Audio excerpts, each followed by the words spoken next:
Wala na po sa Pilipinas si Santiago. Nako! At ganoon din yung kanyang kapatid na si Christopher ko.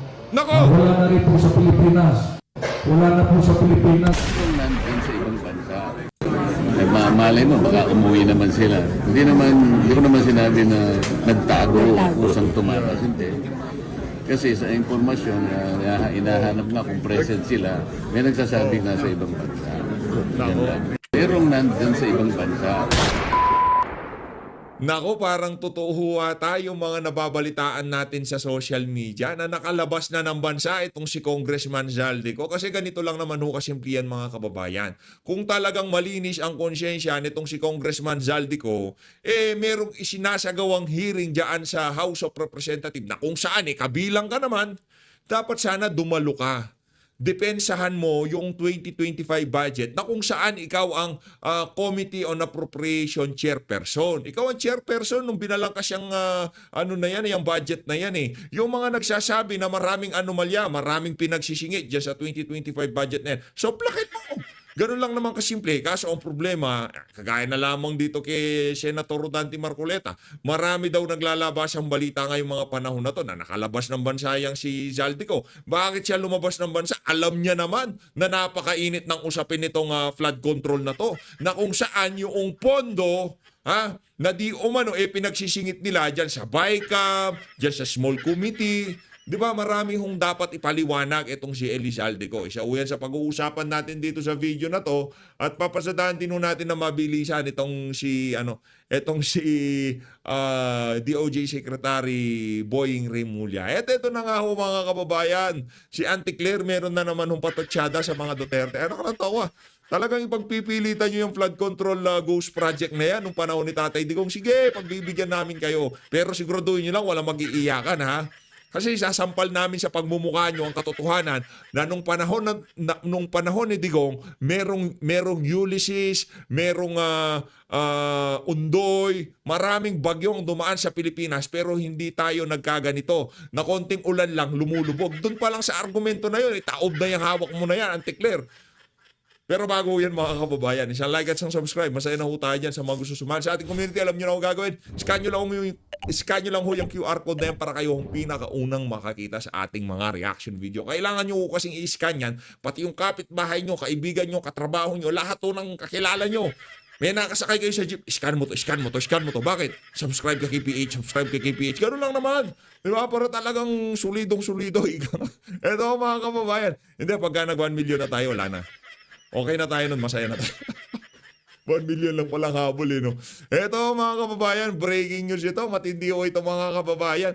Justice Secretary Jesus Crispin Remulla said he will issue on Wednesday, September 3, an immigration lookout bulletin. Order ILBO against 26 persons who are suspect involved in anomalous flood control project of the government. Yari. Yan ang haba sinasabi natin. Pagka contractor, mabilis magpalabas ng lookout bulletin. Pero yung mga congressman na sila naman ang may dahilan kung bakit nagkanda hindot-hindot yung mga proyekto na yan, sila talaga real talk, di ba? Base dito kay Mayor Benjamin Magalong, ano sabi niya? 40% daw doon sa isang committee dyan sa House of Representatives. SOP. Merong pakimkim dito kay congressman yung mga proyekto na yan. Sa mga congressman, okay lang, maglabas-masok kayo sa bansa, okay lang, walang problema. Pero pagka ikaw, ordinaryong Pilipino, na kung saan meron kang ginawang mali, mabilis pa sa alas 4, may lookout bulletin ka dito kay Boying Remulla. Kung sasalansanin ho natin to, siguraduhin natin na maisama sa listahan yung mga opisyal dyan sa DPWH, yung mga congressman na di umano mainit ang pangalan nila dito sa usapin na to. Isama din natin para makita ng ating mga kababayan na hindi lamang pagpapapogi yan dahil gusto nyo maging ombudsman. Di ba? Ganun lang naman kasimple. Ito ganito gagawin natin. Lahat ng district engineer, okay? Lahat ng district engineer na involved dyan sa mga GOSH project na yan, lookout bulletin kayo. Ganunin mo. Yung mga nasa top 15 na contractor na nasa listahan ni Marcos Jr., lookout bulletin kayo. Ganun dapat. Di ba? Hindi yung mga congressman na naglabi dito sa mga ghost project na to. Kasi kayo naman, maglalabi ako, congressman ako. Okay, ako congressman, maglalabi ako kay Zaldico. Kung yung ano namin, yung sapa namin, pag umaapaw, lumulubog dun sa isang barangay ko sa distrito ko eh. Pwede bang patayuan natin ng ano yon ng tulay o kung ano pa man, flood control, di ba? Pumping station, pagawan natin kung. Please. O pinagbigyan ka ni Zaldico, genuine yung ano mo, yung hinaing mo diyan sa APRO Committee on Appropriation. Genuine yung hinaing mo diyan sa DPWH. Totoo na mayroong problema sa distrito mo. Ha, meron kang gustong ayusin, hindi na deliver yung inayos mo. O hindi ka ba magwawala? Yung bang congressman na yun may pananagutan o wala? Meron kasi siya ang naglabi. Meron nung siyang pananagutan kasi yung request niya kung naging ghost project yan, meron malaki yung ika nga mga marami-raming katanungan ang dapat niyang sagutin. Una sa lahat, kung request niyo ho yan, ilang bagyo na dumaan, ilang lubog na dumaan sa bansa sa distrito mo. Hindi mo ba chinek yung linabi mo na project diyan kay Committee on Appropriation diyan sa DPWH? Kung gumana ba o hindi gumana? Hindi mo man lamang nakita kung ghost project yan o totoong project. Anak ng toka, hindi. Yun ang mga dapat na i-lookout bulletin. Di ba? Ilinabi nila yung project tapos naging ghost project. Ngayon, ang yayariin ng pamahalaan, hahabulin, titirahin yung mga kontraktor. Ng mga small fish lang naman dito. Ang most guilty dito, alam nyo sino? Si Bunoan at itong si Marcos Jr. Period. Yang nasa baba na yan, yan yung mga pwedeng gawing state witness yan kasi hindi naman sila most guilty dito. Anak ng toka, ako congressman. Naglabi ako ng flood control project, tapos biglang lumubog dun sa lugar na yon. Bukas, alas 4 ng madaling araw, nandun ako, chinecheck ko yung flood control. Once na nakita ko na ghost project yun, ibigay nyo sa akin mga dokumento, anak ng toka, papakulong ko kayo lahat, mga walang hiya kayo. Sige, asan dito yung contractor na trumabaho dyan, patawag nyo. Pasundo nyo dun sa Land Cruiser ko, walang hiya kayo. Di ba? Mga may Land Cruiser yan. Kaya hindi nila ramdam yung paghihirap natin sa kalsada, kahit bako-bako, kasi malambot yung suspension nun eh. Di ba? Kaya pikit mata sila, natutulog-tulog lang, akala nila patag na patag ang daan eh. Naka-Land Cruiser pala, mga walang hiya. Di ba? Pasundo mo yung contractor na yan, langyang yan, ba't ganito ginawa niya? Di ba magwawala ka? Walang yaka, binigay namin sa'yo pera tapos di mo gagawin yung project na napanalunan mo sa bidding. Hindi pwede yan, Brad. Makukulong ka, yan sigurado ka. Ayusin mo. Tapos ang usapan. Eto tayo, dito kay Senator Rodante Marcoleta. Boying Remulla, ayusin nyo ho. Okay naman eh, maganda naman yung layunin nyo na yan. Na dapat magkaroon ng immigration lookout bulletin dyan sa mga contractor ng flood control na yan. Pero siguraduhin mo natin, wag natin limitahan dito sa mga small fish na to. Yung mga ito kasi mga dilis lang to mga contractor na to. Alam nyo kung sino yung mga medyo tilapia, ganon, mga tilapia, mga bangus, ganon. Yung mga bangus, yung mga DE, yung mga district engineer, mga yon ang mga bangus yun. Bangus na medyo lumaki na eh. Pero kung gusto nyo ho talagang malaki, yung mga buhaya ang datingan, nga, lolong ba? Di ba? Yung malalaki talaga. Punta ho kayo dyan sa House of Representatives. Doon nakatira yung mga malalaking hayop, nga. Punta kayo sa House of Representatives. Kaya ako nananalangin talaga ako na wag sanang mangyari sa Pilipinas yung nangyari sa Indonesia. Yung mga mamamayan doon, sinunog nila yung House of Representatives nila. Sinunog nila. Yung mga representative nila, pinagbababasag nila yung mga kotse. Pinagpupuntahan nila yung mga bahay nila at pinagsisira yung mga gamit. Napuno yung mga taga-Indonesia. Bumili po tayo mga kababayan, pero ako nananalangin ako na huwag naman sana mangyari sa atin yun. Ika nga yung pasensya ng Pilipino, kung ganito karami, malapit na tayo dito na sila. Pero huwag natin gagawin yun, masama yun. Madadaan naman natin sa mapayapang kaparaanan yan. Ika nga, halimbawa, eleksyon. Eleksyon tayo. Iboto natin si BP Sara, tapos sa usapan. May kalalagyan yung mga siraulong yan. Mga merong saltik sa utak na yan, di ba? Kanino na tayo? Kay Senator Rodante Marcoleta. Good. Pero nandun sa ibang bansa. Malay mo, baka umuwi naman sila. Hindi ko naman sinabi na nagtago o kusang tumakas. Hindi. Kasi sa informasyon na hinahanap nga kung present sila, may nagsasabi nga sa ibang bansa. Nako. Merong nandun sa ibang bansa. Eto, ano to ika nga pagka ang naglabas ng ganyang klaseng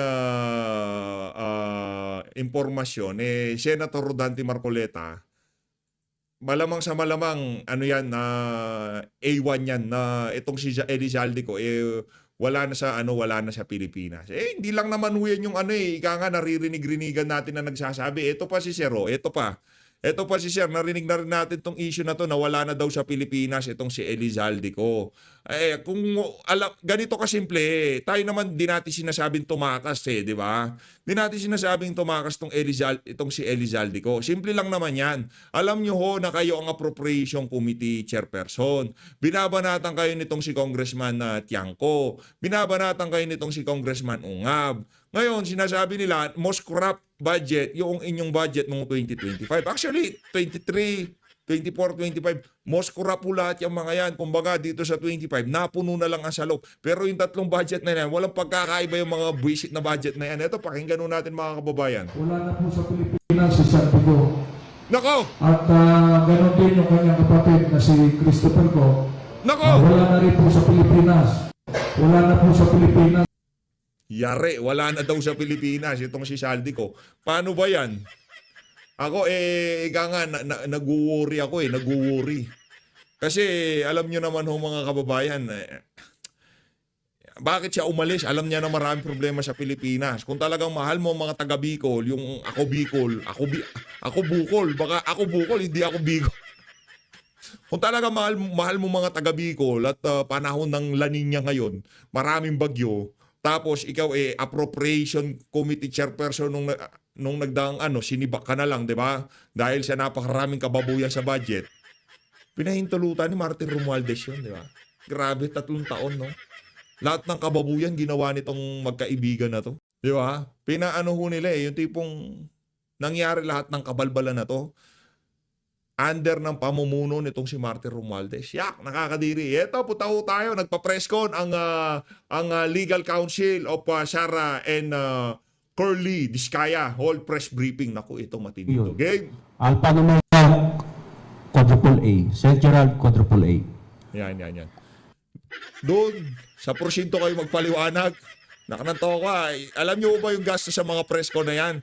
Ito, base lang sa nababalitaan ko Isang latag dyan, isang presko niyan, mababa 150,000. Mababa 150,000 niya kasi mag-iimbita ka dyan magpapakain ka dyan Tawagan mo yung News 5, ABS, GMA, tatawagin mo Langan naman papupuntahin mo dyan. Ganon-ganon na lamang. Merong budget yan.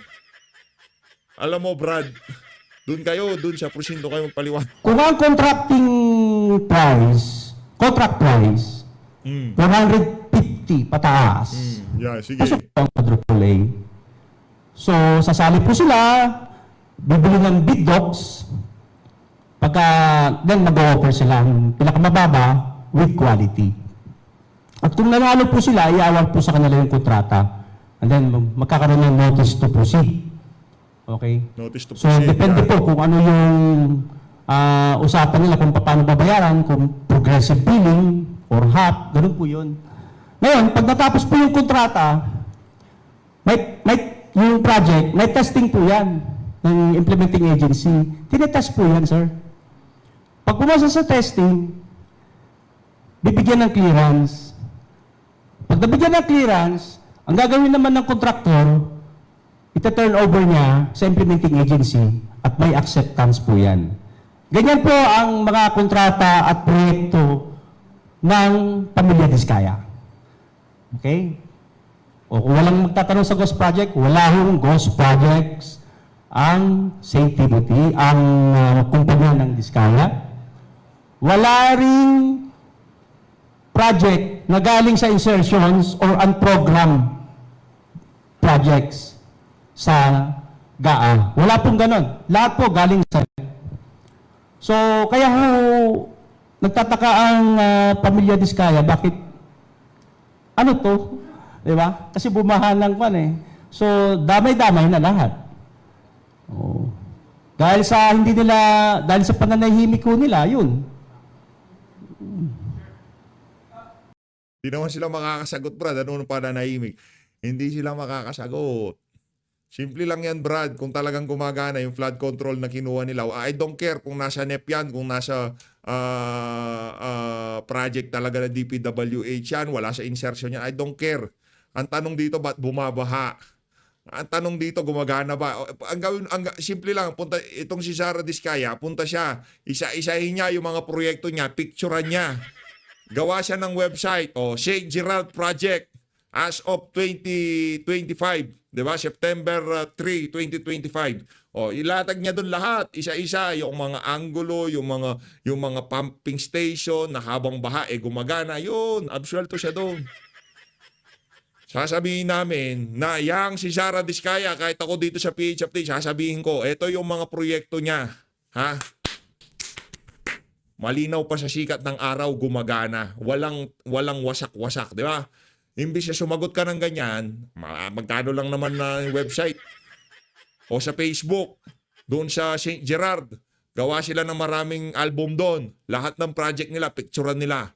Yung dapat as of today, hindi yung pagkatapos ginawa kasi lokohan yun eh. Dapat as of today. Tingnan natin yung estado ng mga flood control na ginawa nila. Ngayon kung dadaanin mo kami sa pabola-bola mo, Brad, manahimik ka. Di pwede yan.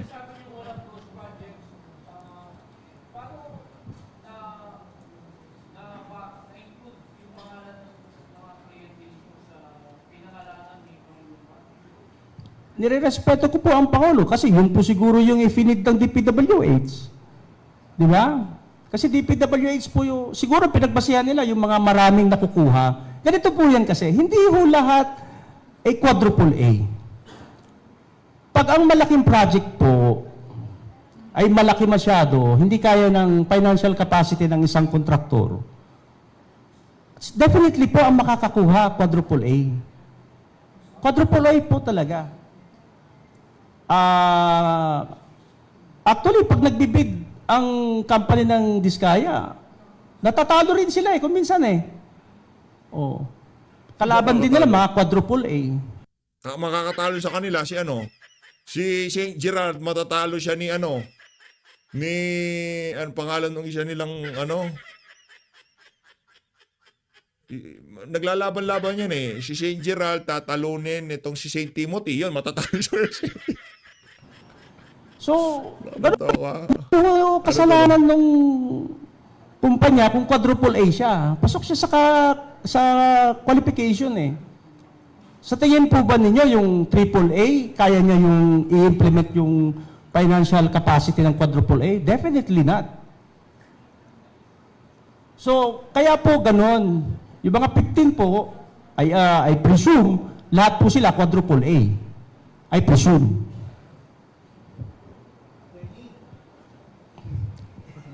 Nakatingin lang ako dyan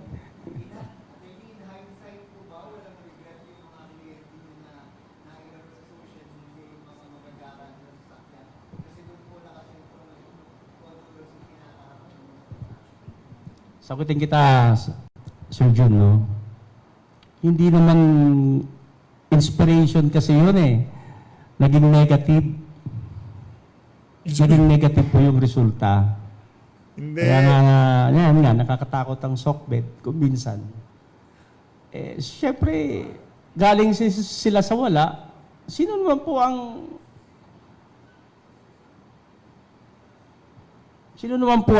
bakit hindi? Pakita mo rin, ma-inspire yung iba. Di ba? Meron tayong boxing hero, di ba? Ay, teka. Di ba? Nakikipagbalag-bagan yung sa ring. Hindi pwedeng yalin tulad yan si Manny Pacquiao dyan sa Diskaya. Yan, nung pumasok sila sa DPWH, doon umasenso buhay nila. Ano yan? On the record yun, Hindi yun ika nga. Naka-video yun. Ganun lang naman po yun. Yung intention nung kwan na yun. Hindi naman po para ini-inspire po yung taong bayan. Wow. Hindi po yung para meron kami ito, wala ka. Hindi po ganun. So, sana sa mga kaibigan nating media rin, maging andun din yung sense of responsibility natin kung minsan. Pasensya na po kayo ha. Ganun din sa SOCMED. Ganun din sa SOCMED. Kasi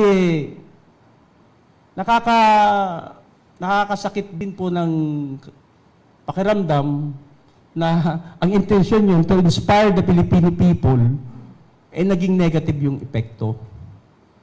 Yun po yung naging dahilan doon. Andyan na po yan eh. Hindi na ho natin maibabalik yung nakaraan. Nagawa na ho yun.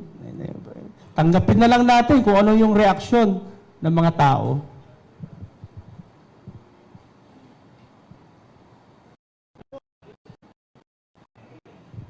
Ito na yung una, saka last po. Magtanong na kayo kasi sasara ko na po yung telepono ko. Gusto ko tong legal counsel nila Sara Diskaya, malupit Ay, di naman po. May roads, may building din po. Apo. Apo.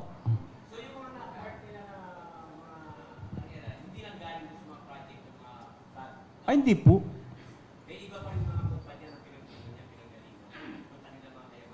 Opo. Oo. Lilinawin ko pala,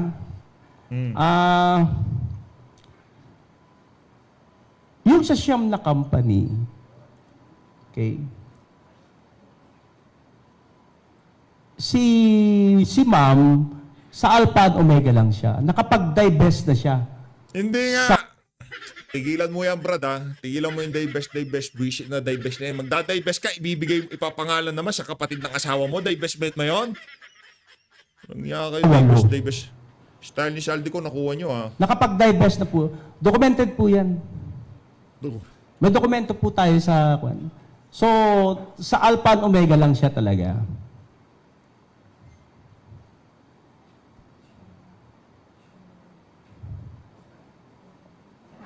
Oh, sir, baka meron pa. Oh, wala pa tayong... Oh, yes, sir. Opo.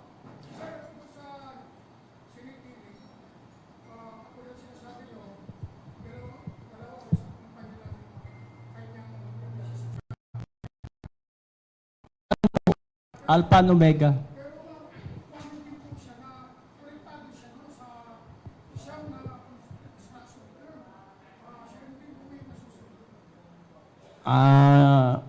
Hindi ko po, baka naratel na si ma'am nun. Pero sa dokumento po, isa lang ang hawak niya. Nag-divest na po siya sa 8. Matagal na.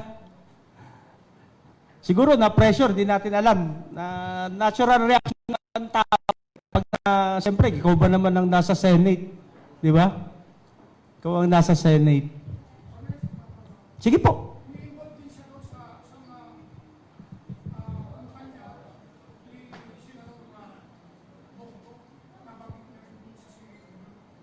Sagot na po ni ma'am.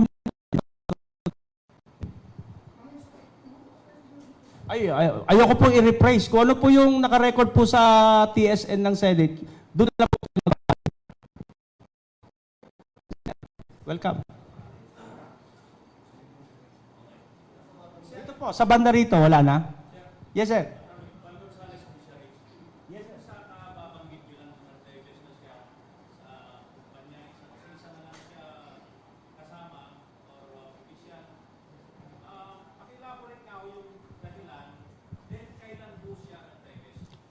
Ilalabas po namin yung mga documents.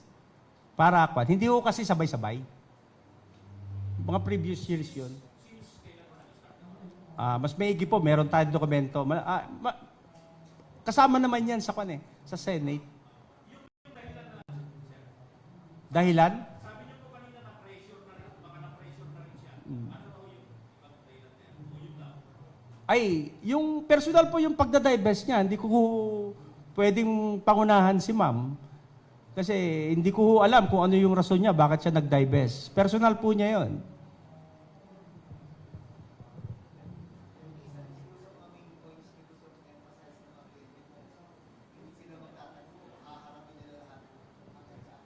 Oo naman, Sir Jun, hindi mo magtatago yan. Saka, pag nagtago ka, hahabulin ka rin ng batas. Kahit Yeah. nasa ibang bansa ka, Mm. ganun din eh. Ang dali lang yan eh. Pa-cancel mo lang yung passport mo, tapos ka na. Stateless ka na. Oh. Hindi ka na makakapunta sa ibang bansa. Kahit na nasa Singapore ka, whatever, pag kinancel na ng passport mo, wala na. Saan ka pa? Mako-corner ka rin. Oo.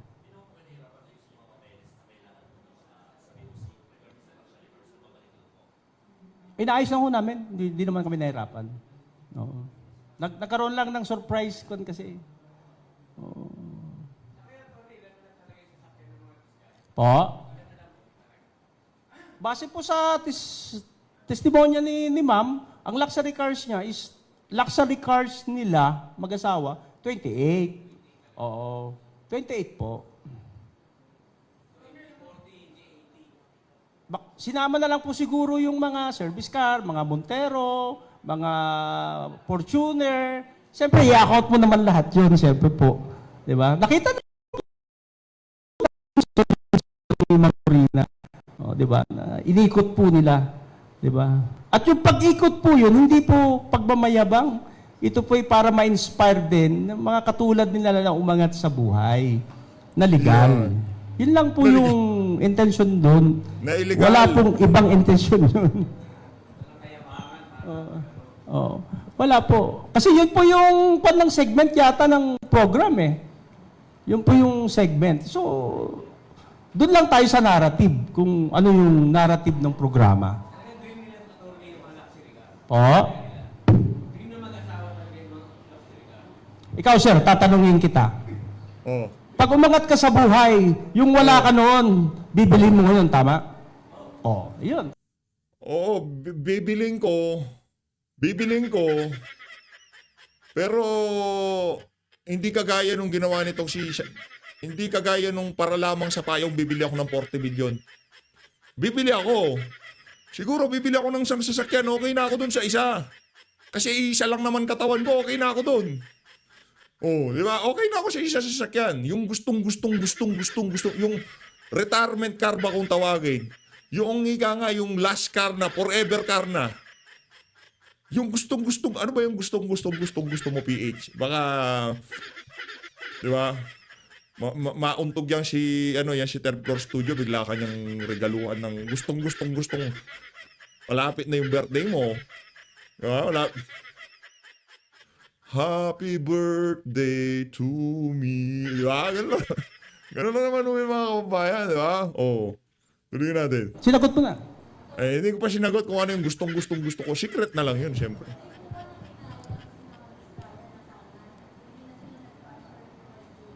Di na ho natin may babalik. Yung gustong ko. Yung payong. Alam niyo ba magkano yung payong na? Yung 500,000 daw ho yun. Payong ha. Yung payong na lang yung akin. Nakanantaw ka pagka, di ba, itutulak mo yung biglang lalabas. Simplihan mo lang, tulak mong gano'n, di ba? Lumabas yun, oh. Baka pagka pinutol mo yung bakal doon, puro ginto yun. Pagka nagpayong ka doon,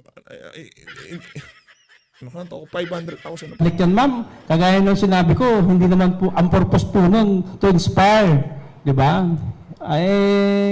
Nagawa ho sa politika, nagamit sa politika. Kaya, nandyan na ho yan. Hindi na natin mabubura yun. Yes, sir. I like your style.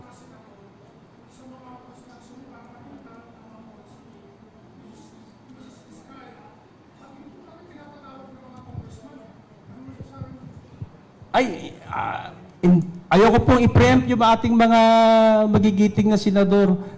Wisdom po nila yon. Wisdom po nila yon. Kung ano po yung gusto nilang patunguhan at kung sino yung gusto nilang ipatawag sa Senate po.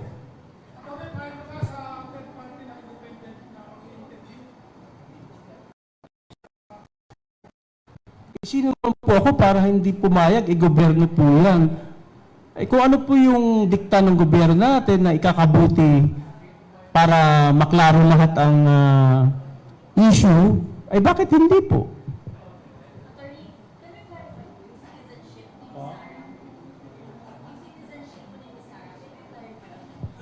Personal niya po yan, ma'am. Ako sa company lang. Ayun na nga mga kababayan, ang pinakaabangan, pinakahihintay at pinakamamahal ng lahat ng Pilipino. Ito na ho ang auntie nyo, Auntie Claire. Game. Handa na po tayong tumanggap ng Handa inyong na mga ba katanungan. lahat? We begin with Leth Narciso, DZRH. Mga excited oh. Good morning, Yusek. Ma'am, may sinabi po si Senator Amy na haharangin niya sakaling ma-appoint si Secretary Remulla bilang ombudsman dahil parte daw ito ng plano para ipakulong si VP Sara bago mag-2028 election. Ano pong reaksyon ng palasyo? Ayan. Sa statement po ni Senator Amy, mas marami po sigurong katanungan na maibibigay dito. Unang-una, ano po ba yung nais niya ipahiwatig? Pagbibigay ng hustisya sa bayan o pagpoprotekta sa kaibigan?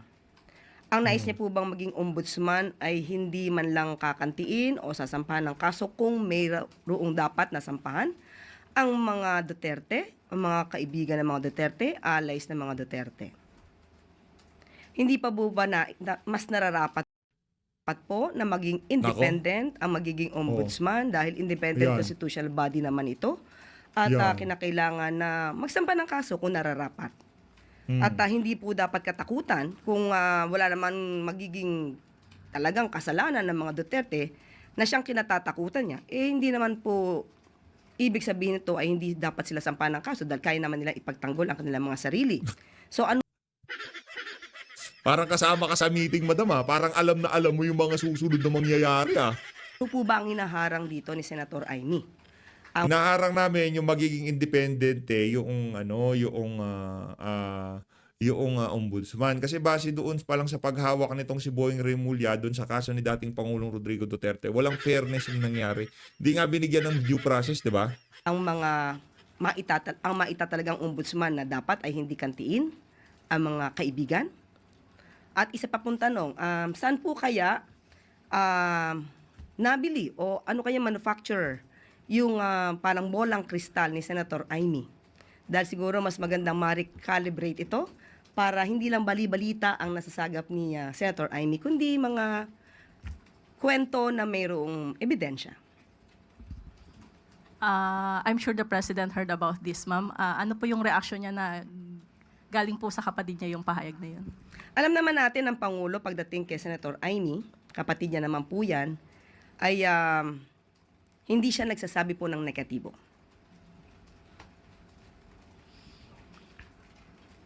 Ana Bajo, GMA News Online. Morning, ma'am.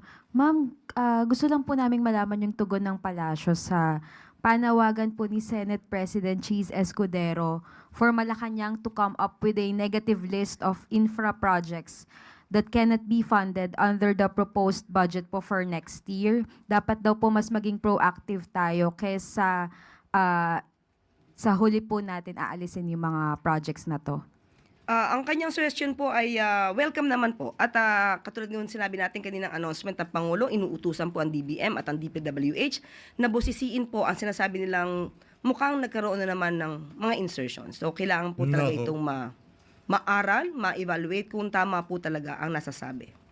Ma'am, how about po kaya sa call niya na magkaroon po ng moratorium para sa mga new flood control projects for next year kasi billion-billion pa rin daw po yung mga hindi nagagastos under the 2025 budget.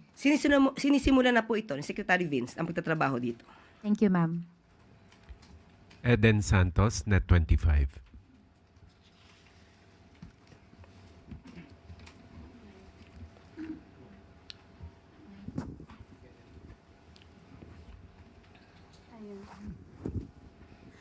Yusek, magkano po ba talaga yung total budget ng flood control from 2022 to 2025 po? Yan, Meron magkano? po bang maaaring maging liability ang Pangulo dito po sa maanomalyang flood control projects? Ang 2022, kung mapapansin po natin, ay hindi po ang sa panahon ni Pangulong Marcos to ginawa. Correct, tama. Nagsimula po sila for the 2023, 2024, and 2025. 2025. At ang lahat po ng budget nito ay makikita naman po sa GAA. At ito po ay nakapublish naman. At ang patungkol po sa liability na tinatanong po ni Ms. Eden, ano po bang liability ang naiisip po ninyo? binabanggit Negligence. po kasi na since ang Pangulo ay alam din po niya yung budget, parang ano po ba yung kanyang pananagutan din bilang Pangulo po ng ating bansa. At mukhang hindi agad nalaman. Ano po kasi itong 3 years lang na ito, nabanggit ng Pangulo itong mga contractors, ibinunyag niya yung 15, tapos nag-inspect po siya, nakita na may mga ghost projects dito sa mga flood control po na ito sa buong 3 taon ng kanyang panunungkulan po. Tandaan po natin, mismo ang Pangulong Marcos Jr. ang nagpapaimbestiga. Dahil nalaman po niya kung ano ang nangyayari at siya po ang bumisita mismo. Wala pa pong Pangulo sa history na gumawa ng ganitong malawakang pag-iimbestiga. Hindi nakaka-proud, Brad.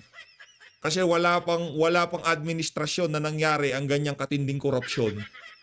Kaya kung sinasabi mo wala pang Pangulo ang gumawa ng ginagawa na ni Marcos Jr., wala pang Pangulo ang nagkaroon ng ganyang klaseng kabanuan na sa pamumuno bilang presidente kagaya ng pamumuno ni Marcos Jr. Sa mga maanumalyang flood control projects. Kahit natamaan ang kanyang administrasyon, matapang ang Pangulong Marcos Jr. na ito ay paimbestigahan. Matapang daw. At Loko mo ba kami? dahil sa pag-iimbestiga na ito, Kung matapang si Marcos Jr., hindi na binalik niya dapat sa BICAM yung 2025 budget kung talagang matapang siya. Kaso duwag nga siya, takot siya kay Martin Romualdez. naisiwalat din at napatunayan ni Secretary Bato de la Rosa na ang mga diskaya ay 2016 pa pala na mamayagpag para sa flood control projects na sila mismo ay nasasabing sangkot sa ghost flood control projects. Teka lang, 2016 contractor na sila. Pero namayagpag yung kita nila noong 2023 hanggang 2025. Madam naman, yan na naman nga ba eh. Kaya sabi nyo, ay galing kayo sa fake news. Fake news naman kayo. At yung nirereklamo ni Mayor Magalong na rock netting ay 2018 pa pala ito proyekto. At yung nireklamo kay Pangulo na binisita sa Bulacan ay 2021 pa pala ito Nako, nagawa. ilipat nyo na. Ibigay nyo na kay Digong lahat. Pero ang sigurado dito, hindi nyo maluloko ang sambayan ng Pilipino na nung panahon ni Digong, walang ganyang kalalang baha. Period. Tapos usapan. Okay, sige na, isisi nyo na kay Digong. Pero hindi nyo maluloko ang sambayan ng Pilipino. Hindi nyo maluloko yung ating mga kababayang mga nagtatrabaho. Nung panahon ni dating Pangulong Rodrigo Duterte, kahit gaano kabigat ang ulan, hindi bumabaha ng ganon-ganon. Oh. So dahil sa malawakang pag-iimbestiga na ito, marami po talaga tayong malalaman at yan po ang gusto ng Pangulo para ipaalam. Narrative ng Malacanang, narrative ng House of Representatives. O tapos silang gagawa ng independent body na mag-iimbestiga dito. Dalawang daliring nakangarat para sa inyo, mga walang ya kayo. Sa bayan, ano ba ang nangyayari, ano ang sitwasyon, at kailangan mapanagot ang dapat na managot. Sana pagka dumating yung punto na napuno na sa loob ng mga Pilipino, pagka pinasok nila tong Malacanang, kagaya nung nangyari dun sa ama nitong si Marcos Jr., wag nyo naman sanang sirain, ha? Para pagka umupo na si BP Sara, hindi naman sira-sira. Kung sakali man, pero ayaw natin mangyari yan. Tayo ay against sa violence. Okay? Ayaw natin mangyari yan. Tayo ay naniniwala sa demokrasyang proseso, ika nga. Makademokrasyang proseso. Ivan, Mylina, Jimmy. Hindi tayo naniniwala sa violence. Kunin ko na rin po ang reaksyon ng palasyo tungkol sa sinabi ni VP Sara. Hindi ho kumbinsido ang Vice President sa isinasagawang investigasyong ito ng Pangulo. And if I may quote, kung seryoso lang talaga ang Presidente, tapos na yan sa isang araw lang. Matuturo niya Correct. lahat na may kagagawa ng corruption sa budget. Pero well, as you can see, parang nanonood tayo ng sarswela. Okay, isang araw lang matatapos. Ang hirap, no? Ang hirap sagutin, no? Ang hirap sagutin. Kaya naman kasi talaga, oh. Sige, okay. Oh, ganito. Sa lahat ng kontraktor, lahat ng ginawa nyo, ayusin nyo. After 1 month, babalikan ko yan. After 1 to 2 months, babalikan ko yan. Pagka may problema pa tayo dyan, lahat ng asset nyo, lahat ng ari-arian nyo, yayariin ko lahat yan. Mga walang iya kayo. O para doon sa mga congressman, iisa-isain ko kayo. Si Aldi ko, Martin Romualdez, Estela Kimbo, Grace po. Punta kayo sa opisina ko, mag-usap-usap tayo. Mga walang iya kayo. Isang araw tapos. O, kung talagang gusto mo lamang matapos, ha? O, lahat yan, kulong yan eh. Lahat yung mga kalahati ng, baka sobra sa kalahati, plunder yung mga yan. Diba? Lahat yan makukulong. 100%. Karamihan ng mga congressman makukulong. Kung sakaling siyas at pupunta tayo dito sa kailaliman itong issue na to. Kalahati sa mga congressman, plunder ang kaso niyan. Eh sabi ni Tatay Digong, papasok kayo, Seiko. Mga Seikotic kayo dyan sa household. Mga Seiko, naka-Seiko. Paglabas, naka-Rolex. Papasok nakatama raw, lalabas antag dito, naka-Mercedes, naka Land Cruiser. Ganon katindi. Kaya karamihan ng mga congressman, ang kaso niyan, plunder. Tapos ng Dapat pagka napatunayan plunder, wala nang maraming public ceremony, isang banat na lang pa. investigasyon, Mga magnanakaw yung that mga is walang yaya. absolutely preposterous. Pero alam nyo, ano mas worse sa magnanakaw? Para sa akin ang pinaka-worse, kunyari, si Congressman A magnanakaw o Congressman B magnanakaw. Alam nyo, pinaka-worse, meron pang mas worse dito sa dalawa na to.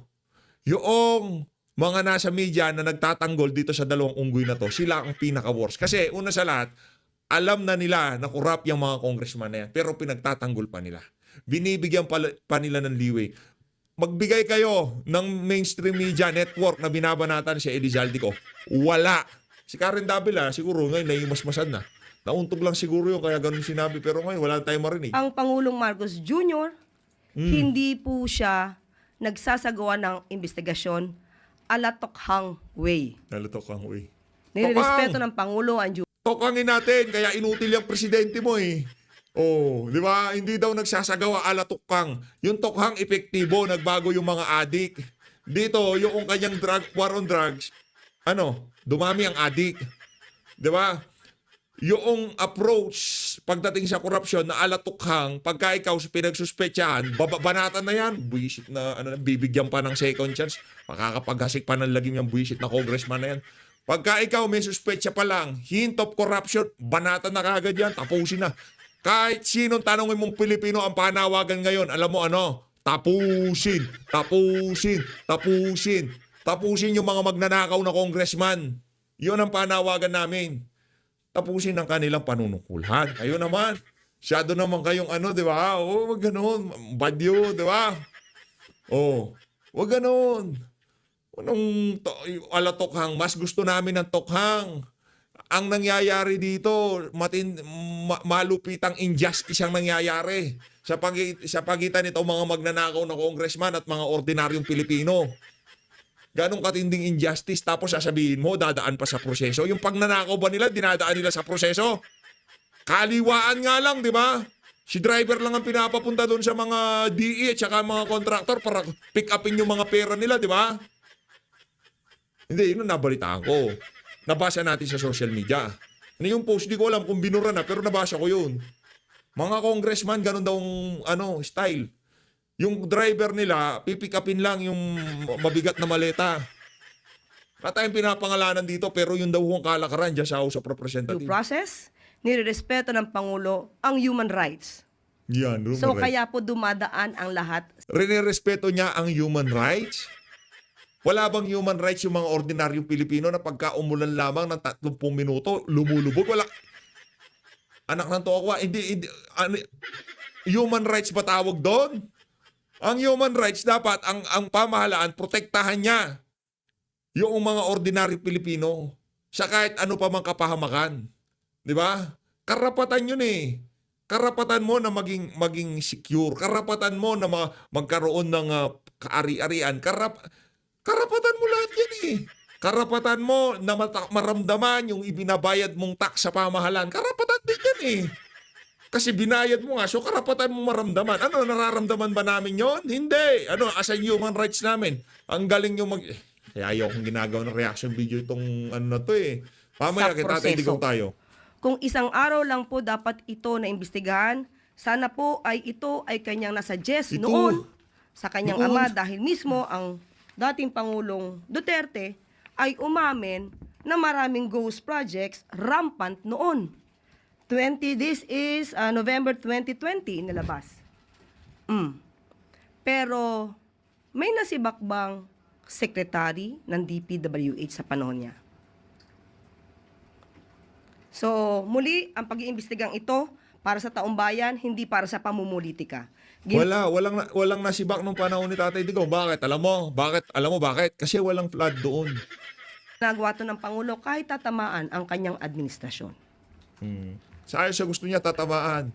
Nag-uumpisa pa lang tayo, Ricar. madam. Same question. Maricel Halili, News 5. Itaas mo na Magandang araw po, yung Yusek. papel. Yusek, can we have more Yun lang details tungkol po doon sa hinihintay sinabi ni ko. Presidente na isiningit doon sa 2026 budget? What particular areas po yung nakita ni Presidente? Flood control projects din ba siya? And paano na isingit? Sino yung posibleng involved considering na NEP pa lang siya? Okay, nasabi po natin noong nakaraang press briefing na ito ay nabanggit ni Representative Marcy at Representative Puno. So doon lamang po kumuha pansamantala ng impormasyon ng Pangulo at ang DBM. At ito po ay pag-aaralan mabuti, kaya po ang DBM pati po ang DPWH ay bubusisiin po ito talaga. Kung totoo bang nagkaroon ng mga duplication, nagkaroon ng insertion, dapat po kasi matanggal ito through errata.